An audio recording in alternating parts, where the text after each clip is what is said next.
Hello' friends, মোৰ চেনেললৈ আপোনালোক সকলোকে স্বাগতম জনাইছোঁ। আশা কৰোঁ আপোনালোক সকলোৱে ভালে আছে। মই আজি আপোনালোকৰ লগত শ্বেয়াৰ কৰিব ওলাইছোঁ মোৰ গাৰ্ডেনত নতুনকৈ এড কৰা এবিধ মষ্টৰছ বা পৰ্চুলগাৰ বিষয়ে। এই মষ্টৰছবিধক চাইনিজ মষ্টৰছ বুলিও কোৱা হয়।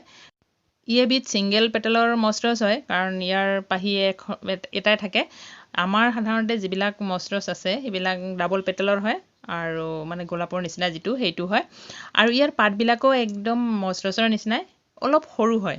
গছডাল মষ্টৰছৰ নিচিনাই লাগে, কিন্তু পাহিটো পাৰ্চলিনৰ নিচিনা হয়।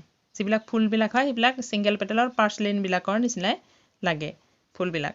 অকল ইয়াৰ মানে পাৰ্চলিনৰ মাজৰটো ইয়াৰ লগত অলপ নিমিলে, কিন্তু দেখিবলৈ প্ৰায় পাৰ্চলিনৰ নিচিনা হয়। কিন্তু গছডাল বা পাতবিলাক ইয়াৰ পাৰ্চলিনৰ নিচিনা নহয়, ইয়াৰ একদম মষ্টৰছৰ নিচিনা হয়। আচলতে এইটো এটা মষ্টৰছৰে ভেৰাইটি হয় সেইকাৰণে। আৰু ইয়াৰ আমি কেয়াৰবিলাকো একদম মষ্টৰছৰ অন্য মানে মষ্টৰছৰ নিচিনাকৈ ল'ব লাগে, কাৰণ ইয়াত তেনেকৈ ৰ'দ বহুত লাগে, পানী কম লাগে, কাৰণ ইয়াৰ পাতবিলাক আৰু গছত বহুত পানী থাকে, সেইকাৰণে পানী কমকৈ দিব লাগে। কিন্তু ৰ'দ পৰা ঠাইত লাগে, ৰ'দ পৰা ঠাইত নহ'লে ই তেনেকৈ নুফুলে। আৰু এতিয়া আমি ইয়াৰ প্ৰপগেশ্যন যদি কওঁ, ইয়াৰ প্ৰপগেশ্যনটো অন্য মষ্টৰছৰ নিচিনাই। আগ এটা ৰুই থ'লে ইয়াৰ হৈ যাব।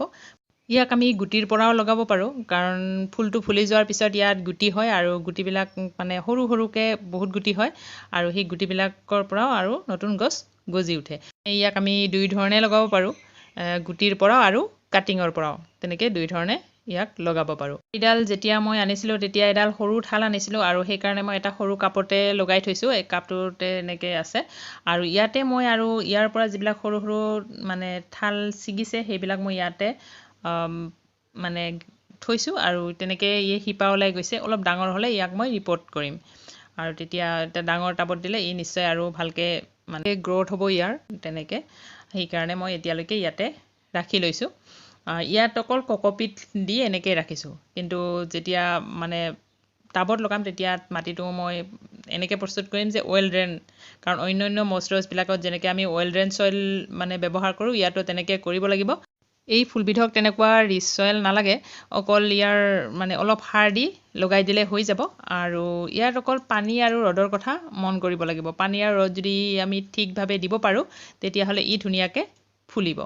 ফুলবিধ বিভিন্ন কালাৰত পোৱা যায়, বগা আছে, তাৰপিছত হালধীয়া, অৰেঞ্জ কালাৰ যিটো সেইটোত পোৱা যায়। তেনেকৈ পাৰ্চলিনৰ যিমানবিলাক কালাৰ আছে ইয়াৰো সিমানবিলাকে কালাৰ পোৱা যায় তেনেকৈ। আৰু এনেকৈ আপোনালোকেও পালে লগাই চাব। ফ্ৰেণ্ডছ, ভিডিঅ'টো ভাল লাগিলে লাইক কৰিব, শ্বেয়াৰ কৰিব, আৰু মোৰ চেনেলটোত যদি নতুন হয় তেতিয়াহ'লে ছাবস্ক্ৰাইব কৰিব। নেক্সট ভিডিঅ'লৈকে বাই।